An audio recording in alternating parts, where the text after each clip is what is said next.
Welcome to Life in the Law, Hawaii Women Lawyers guest hosts. My name is Jen Rose. This is part of a Think Tech live stream series broadcasting live from downtown at Pioneer Plaza. I am here with some very amazing guests, women who have inspired me. I'm going to introduce them.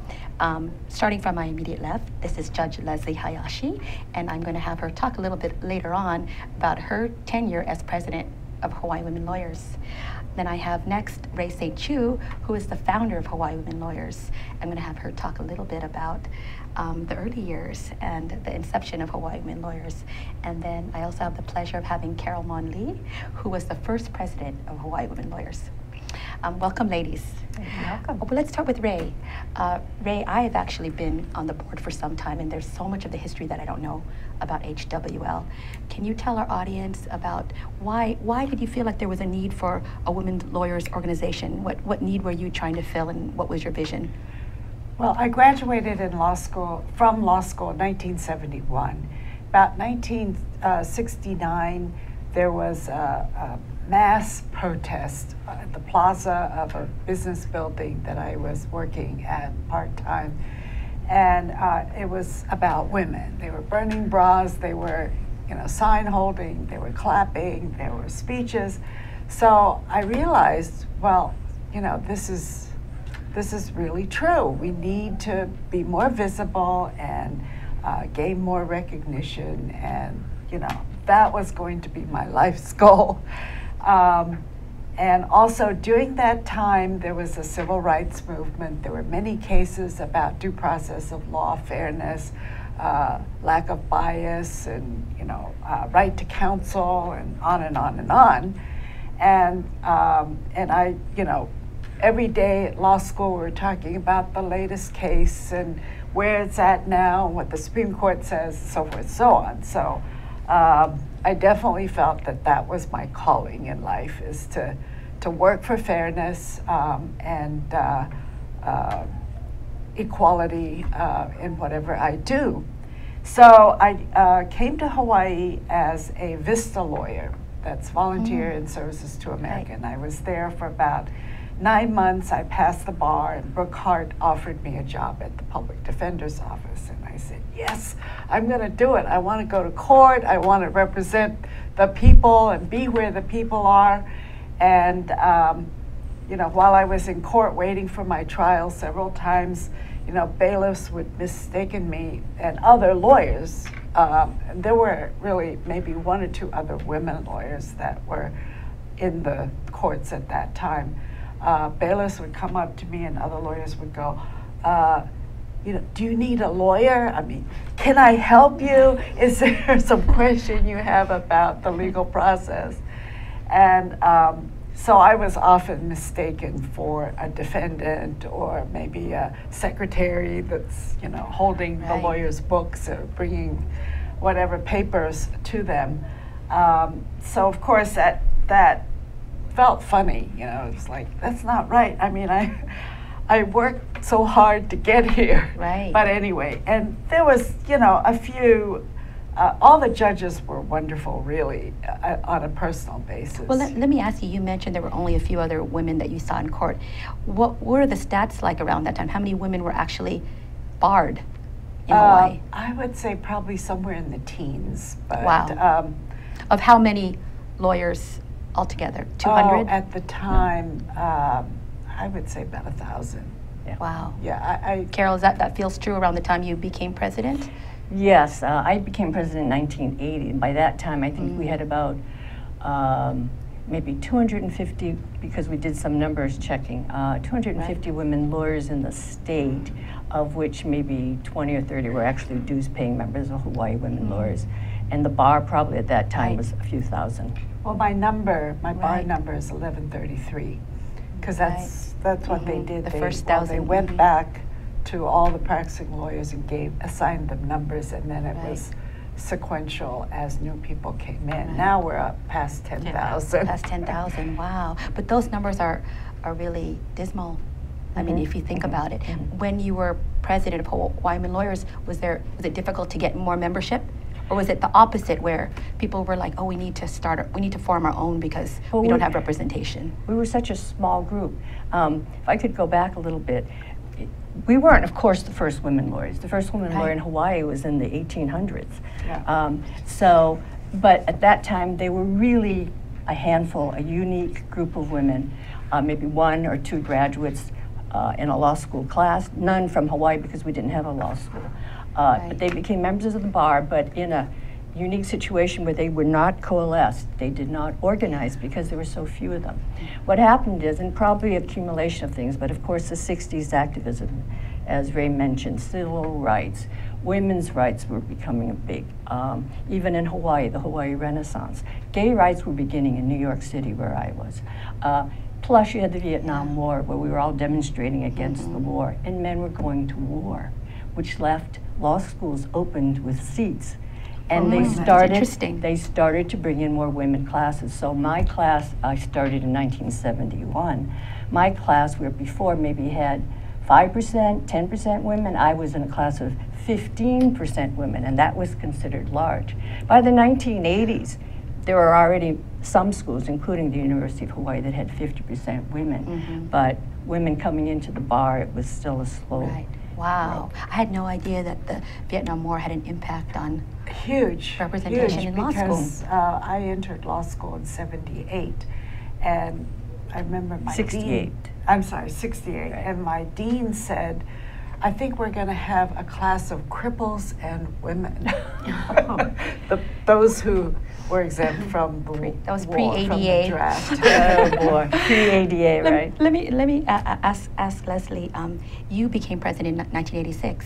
Correct. I understand from looking at the history, and I looked at it extensively. There was so much, advocacy and activism by the time you became president. Can you say what was your vision by the time you got to HWL and how you felt sort of the founders and the first president, what they did to sort of kind of get the, the agenda or the platform going? Well, we were really lucky with people like Carol and Ray and Sherry Broder, just really setting the ground for the rest of us that came later and having great ideas. Some of the projects that we started during my term, one was called from within the Early Women Lawyers of Hawaii, which is, again, documenting the first women lawyers in Hawaii. And then we also started this great book called Our Rights, Our Lives, A Guide to Women's Legal Rights in Hawaii.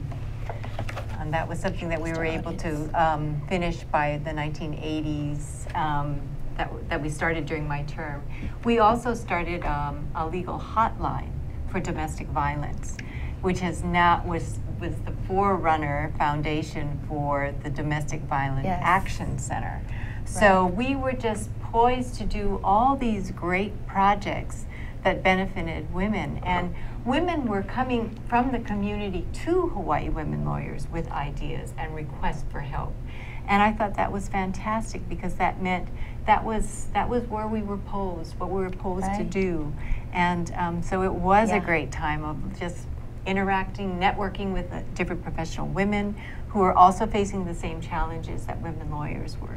Well, I'm going to actually get back to that topic of your influence on nonprofits and community service, because I have to confess that even though I worked at the Domestic Violence Legal Hotline and then DVAC for 10 years, I did not know the specific history of how HWL was integral in starting the hotline that became DVCLH. So I think a lot of our younger viewers need to know that rich history.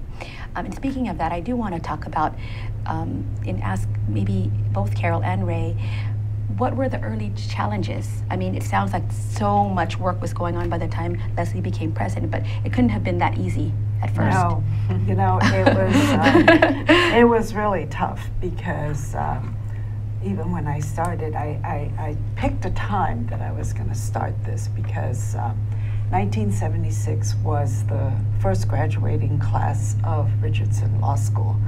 And before that, everybody was really scattered, and there were very, very few of us, and there was no cohesiveness whatsoever. So I recruited 4 or so of the Richardson women grads and said, hey, we got to get together, we got to start something, women lawyers thing. And So in the fall, we started and had a reception, a calabash at a art gallery, which is now the 1132 Bishop Street. Right. And, you know, and then, you know, it was a lot of energy then, but frankly, most of the people dissipated to their own lives, and you know, and I thought, well, good, this is a good beginning, but I'm going to still keep it up. Keep it going. So, were you part of that group, that early group? I attended that event? Event, yeah, really? I remember. Okay, yeah. 1976. Okay. Yeah. I arrived in '76. Yeah. And did you have a sense that this is something that is really critical at this time in terms of both what the legal community needed, but also people who might be fighting for women's rights? Of course, and you have to realize, it may not seem that long ago to us, but this was a period where there was no such thing as equal pay for equal work. There's no such thing as maternity leaves, women judges, women partners in law firms.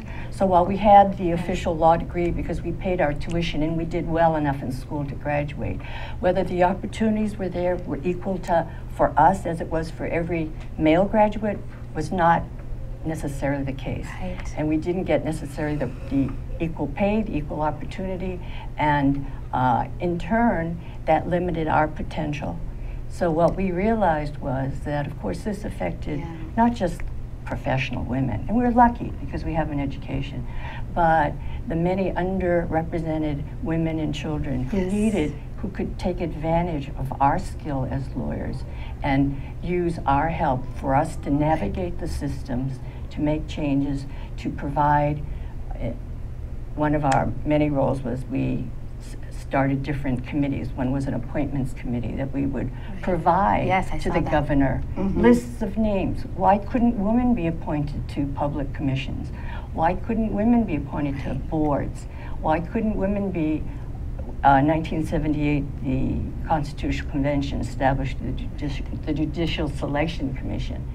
Why weren't there more women judges? So we as an organization got very involved in identifying women candidates and bringing them forth.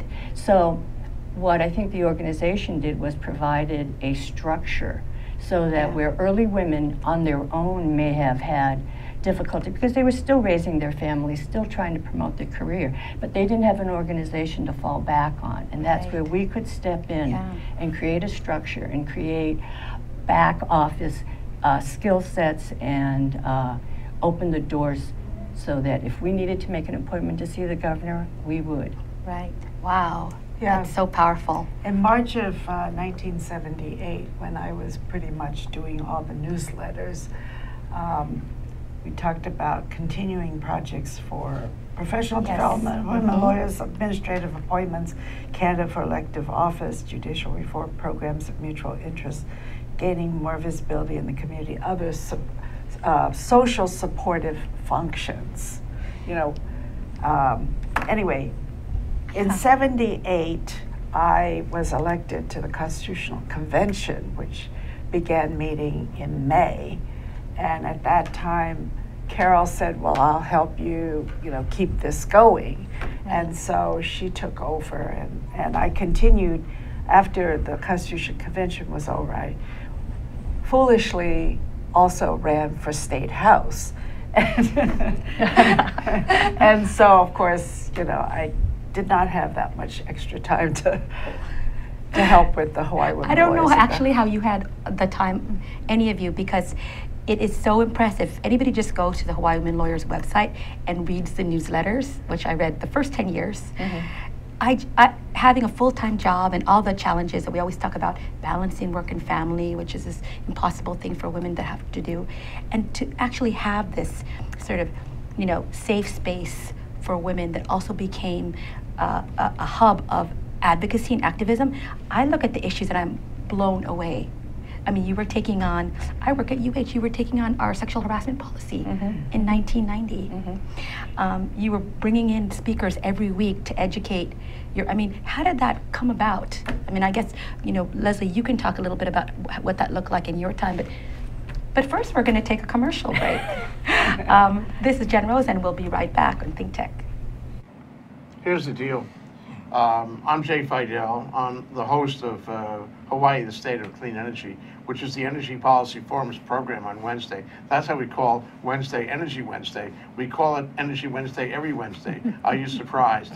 Okay, and we try to get guys like Jim Alberts here from Hawaiian Electric who can tell us what's really going on in energy. We want to be informed. It's so important. It's the most important initiative in our state. Clean energy is major, okay? And that's why we cover it on this show. That's the deal. What do you think, Sharon? I think that's great. That's why we're here every Wednesday from 4 to 5, and we hope you all join us so we can hear people like Jim coming on our show and co-host Ray Starley from Hawaii Energy. Okay, Jim, you've been here today. You've seen this. You heard what she said. What do you think? I think it's a tremendous opportunity for people to come together and talk about the issues. Oftentimes there isn't a good forum to bring these key issues out into the public, and this is a tremendous way to go about it. And the activity of this show is essential to keep talking about energy because, as you said, it's such an essential part of our lives that we need to pay attention to it and we need to think about the future.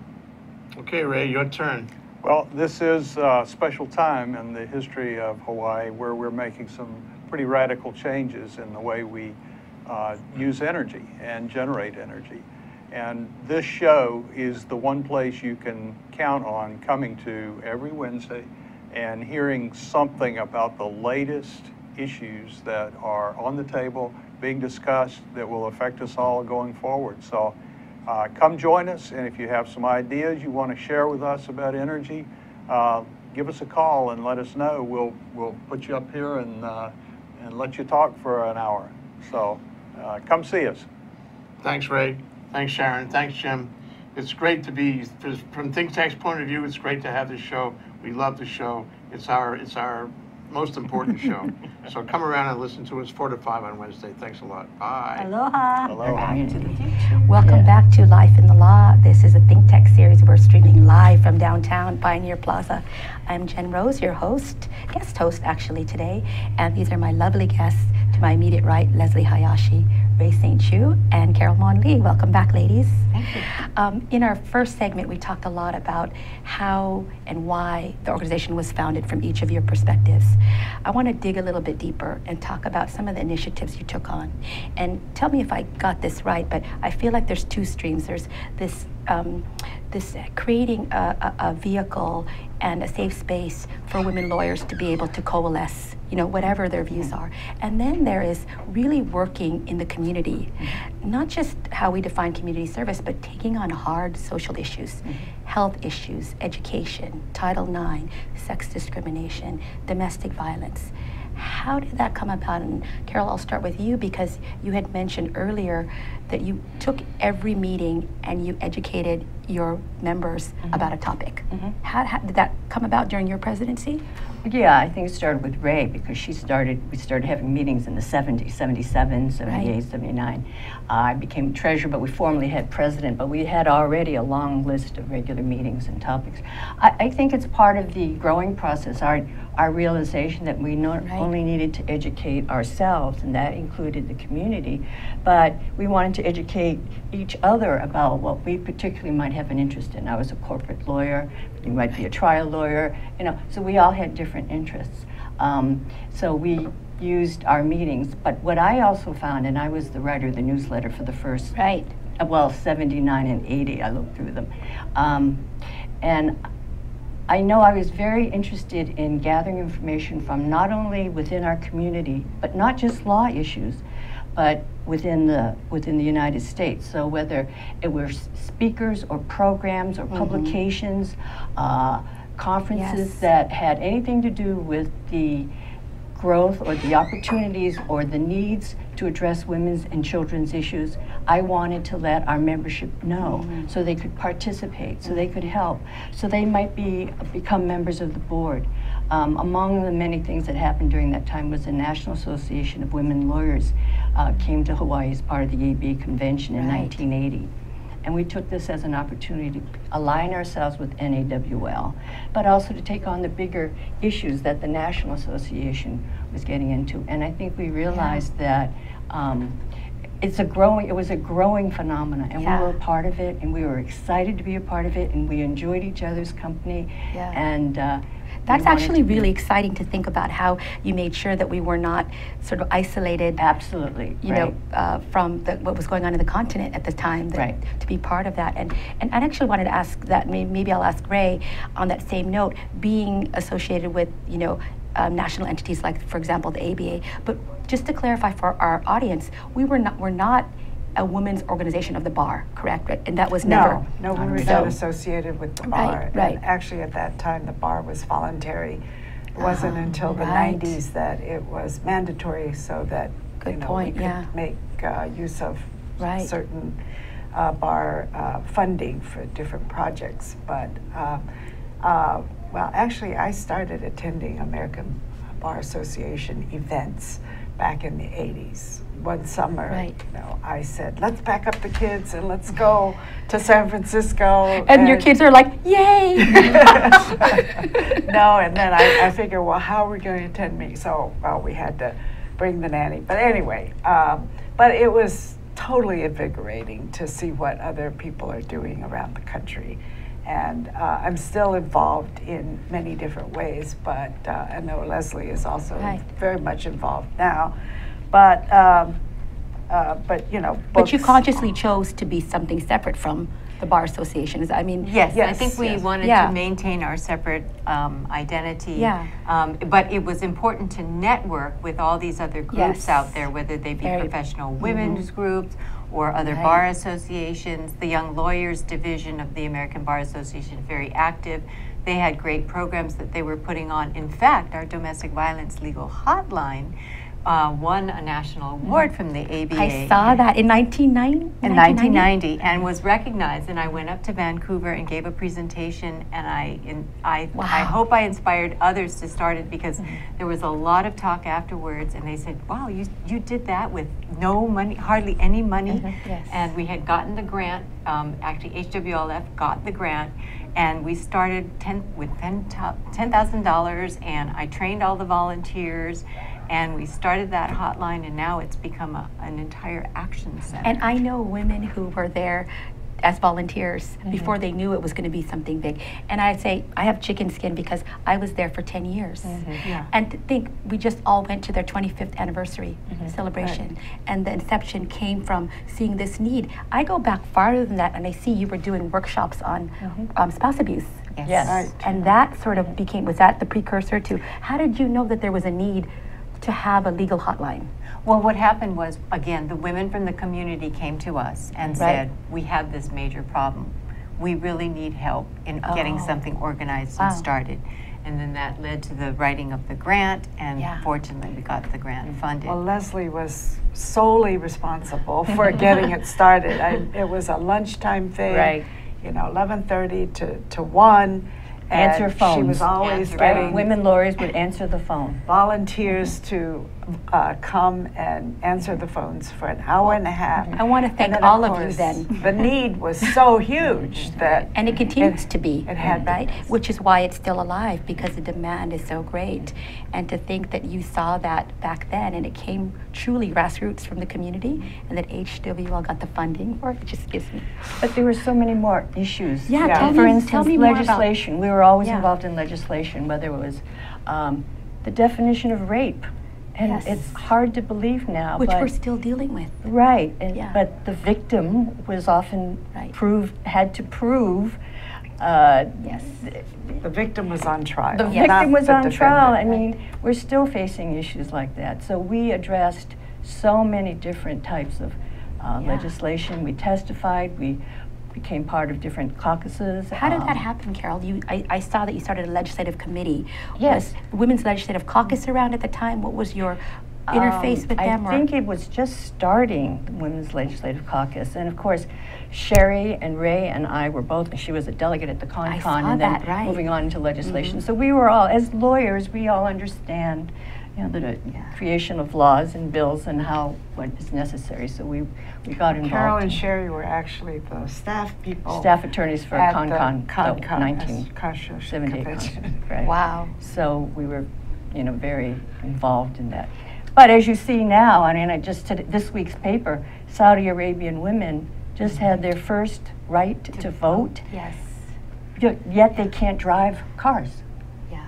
So we still have a ways to go. And we'll talk about that probably in our last segment. But I actually wanted to get from each one of you, what was something that you felt particularly proud of as far as an initiative that HWL took on, whether it was community service, Our Rights, Our Lives, tackling on tough, controversial issues? I'll start with you, Leslie. Well, in addition to these books, one of the things that occurred during my tenure was, again, we got approached from the outside about the issue of how women are treated within the courts, not just the attorneys, but women litigants. Gender bias in the courts. Gender bias in the courts.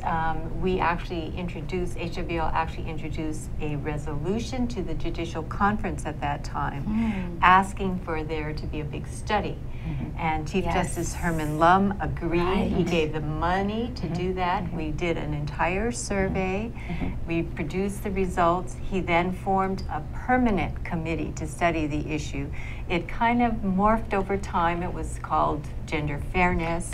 This is now the Supreme Court Committee on now Equality and access to the courts. To the courts. Which I sit on. So that's kind of been diluted in terms of the women issues, and now it's more the access issues. But again, this was something that HWL saw the need for. We galvanized. We submitted the resolution.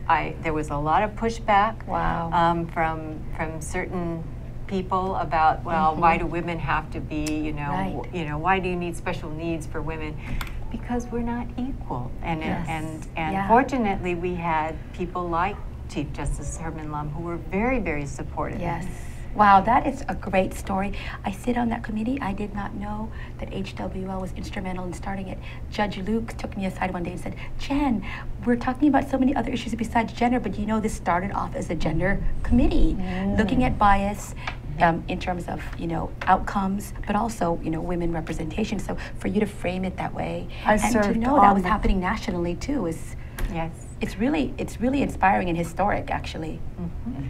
I served on the Gender Fairness Committee with Leslie. The first inception of it. The very beginning, and in fact, I was so stunned by the discrimination in family court against women that I started a project, economic impact of divorce. And fortunately, we got $50,000 from the legislature, and we did have a statistician and a sociologist working on it. And I and a bunch of other lawyers went through, you know, maybe hundreds of case files. Wow. You know, and how few of them received alimony. And usually it's the women who's the less economically powerful person in the relationship, and very few got alimony, and what they did get was so token. You know, it was almost nothing. And I mean, I still have the executive report on that. What year was this? I haven't seen that report. I'd love to look at it. I would say the 80s. Would you say about? As part of the gender bias committee? Late 80s, 90s. Wow. That's right. You know, it was just stunning, really. And I wanted to take it to the press and everything, but. And we don't have those conversations anymore, right? Sort of the more subtle, we talk about explicit discrimination, but sort of the subtle economic impact or disparate impact. Exactly. When you look at outcomes in family court, I don't think as a community we've had that conversation in a long time. Yeah. And some of these issues, as Carol pointed out, keep getting revisited, and yet we still have so far to go. And on that note, what would you say is some initiative that you're very proud of that HWL launched or I don't know that I would define it as an initiative, but I could probably categorize it in two areas. One is what we did for the women as professionals. And that is now that you see women on the Supreme Court. We have 2 more women on the Supreme Court. Women in all levels of the court, all the women in politics and government, women in president, CEO of Hawaiian Electric, HEI. So we have women partners in law firms. It was not a given. Bernice Littman became a partner at Cades, I think it was 1980. You know, before then, that was not happening. So professionally, I take great pride in seeing women achieving whatever they want to achieve and not being limited by their gender. On a community cultural basis, things like equal rights amendment, equal pay, maternity leave, now of course parental leave, things like that have changed our community. We have a long ways to go, but... Hold that thought, because I'm going to go back to that. We're going to keep our viewers hanging. We're going to take another short break, our final break. Again, this is Life in the Law. I'm guest hosting today. My name is Jen Rose, and we'll be right back. Aloha! Please join the Hawaii Farmers Series every Thursday on Think Tech. We live stream from 4 p.m. to 5 p.m. And we are... Matthew Johnson and Justine Spiritu as your hosts. And the purpose of the Hawaii Farmers Series is to get to know our local agriculture community a lot more, get their backgrounds, get their history, find out why they love what they do, as well as get some of their insights.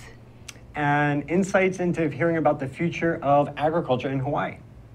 So we're going to bring the experts on, but we'd also like you to be a part of the conversation. So you can always join us by tweeting in your questions and comment at ThinkTechHigh. So we hope to engage with you. Women's Legal Foundation. We're back with Life in the Law. This is Jen Rose. I'm guest host today. We're talking with the founders and the first president and some of our early leaders of Hawaii Women Lawyers. We had, right before the break, I cut you off, Carol. Tell us more. We were talking about one of the projects or successes of HWL that you were the most proud of. Well, I'm proud of many things, but I'm actually just as proud of the ongoing work that the presidents and the members from the 80s and the 90s carried on to tremendous heights, and things that, you know, might have been a little thought in my mind, but really expanded and grew to the point where they've made monumental changes in our community. So thank you. Yes, one other thing that we were just reminiscing about is that also HWL was the spearhead in getting rid of spousal immunity for tort actions. Hawaii was the last state to have spousal immunity, and through HWL efforts we were able to get a report to the legislatures and they abolished it. That was a law, spousal immunity, a law allowing spouses to sue each other for domestic violence and for other tort actions. Wow. I know you haven't mentioned it yet, and there are other women that were involved in this, but can you talk, one of you talk a little bit about taking on some discriminatory issues, particularly with respect to private country clubs? I want to just briefly at least make sure that our viewers know that HWL was instrumental in that battle. That was huge. That was huge. Well, we have a Pacific Business Magazine article about that, because we have a picture of that. Oh, where? The discrimination I love as far as membership is concerned was addressed many years before. However, there was in the Pacific Club a club within a club, which was the card room, in which the men could, you know, smoke cigars and play cards all day and all night, and never could the women enter into that room until... They could also swear. That was the reason why they wanted to protect the women from hearing the swearing. Well, anyway, so... I have no comment. So there was you know, a woman, one of our women lawyer friends, Joyce Neely, went there with her client one night, and they said, well, we can't let you in. The only room that's open now on Monday night is the card room, and you can't go in because you're a woman. So anyway, she tried to talk to the Pacific Club officers without any success, and so finally she reported the discrimination to the American Bar Association president. And they were planning a meeting here in Honolulu in 1986, I believe. And they pulled all the meetings in all the private clubs because it was a discriminatory club. So, of course, you know, that really got them where the money was. And so they all... Well, in addition, they discovered that all the other private clubs also had sex discrimination prohibitions. For example, Wailai Country Club, only the male could inherit the country club membership. So a woman could join, but that wasn't always the case either. So let me give you some background. Yeah. Until the 80s, women could not become members of these private clubs. I was the second woman member of the Pacific Club in about 1984. And that was after many, many years of attempts to change the rules. Finally, in 1983, the end of 83, the first woman became a member who was an executive at PRI, and I became the second member. Slowly other members, other clubs allowed women members, but there were always these restrictions. So even though I was a member in 1984, I could not go into the card room, which was not members only, but men only. And so until this But you were paying full dues. Absolutely, no discount. So yes, this all happened around 1989 when the ABA was coming here for its convention. And of course the ABA said, well, we don't discriminate, so we have to pull everything. And did you know that the ABA was going to respond that way? Because they should. That's their legal, right? They had to. Legal and so then the push came for every club to get themselves up to speed. Wow. Yeah. Some of the other things that we did and we wanted to talk about is that we started programs, Hawaii Women's Legal Foundation and Hawaii Women Lawyers. So every year, and we continue to do this, we have an awards program where we honor women of achievement. I think we have a picture. Yes, we do. And so we've been doing that, honoring women because... Oh, that's great. Carol, can you talk about this? Yeah, actually that... I'm a little embarrassed because I won an award. I won the Outstanding Women Lawyer Award in its second year, 1983 or As so. the second year of Hawaii Women Lawyers Giving Awards. Yes, I'm embarrassed. But yes, but I think the purpose, the reasoning behind it is that women needed to bring honor to ourselves and bring respect to ourselves. And, you know, it's a little bit audacious to say, well, I'm going to set up an award for ourselves. But, you know, if we didn't do it, no one else is going to do it. And it's one of the strongest, you know, programs that we have that everybody knows about. Right. And in that picture that the viewers, just so they would know, that was Judge Betty Fatusik, who at one time was the only full-time woman judge. Right. And then there's Carol, and there's Harriet Busalog, who's just an amazing person. Yes. Labor lawyer. In fact, her life is in from Called From Within, and then that was Chief Justice Herman Lau, our great who gave supporter. us the awards, right? That's a treasure, that photo, whoever kept that. Speaking of events, I'd like to talk about... we'll talk about more presidents. Is this what we're seeing on the screen now, or is that... right. Yes. With the one and only Patsy Mink. Yes. We did a lot of networking, and that's, you asked, how did we get so involved? It's because we really enjoyed each other's company. We had so much in common with each other, and networking among women lawyers was really important to us. So for our viewers, that's Trudy Burns Stone in the upper left of that, and then that's myself, actually, when I had curly hair. And Lee Crandall, Joyce Neely, the one who started the Plaza, Pacific Club. Pacific Clubs too, right? Undoing, Donna Hanaiki, Louise Ng. Bottom is Ellen Carson, of course Patsy Mink, Lorena Kiba, and Ray. These are all past presidents and Ray and honoring The date is 92, so that probably was... And what I'd like to point out is what Hawaii Women Lawyers did was it gave women the opportunity to develop leadership styles. And that in that picture, and what has happened is the first woman president of the State Bar Association was Sherry Broder, our president. Yes.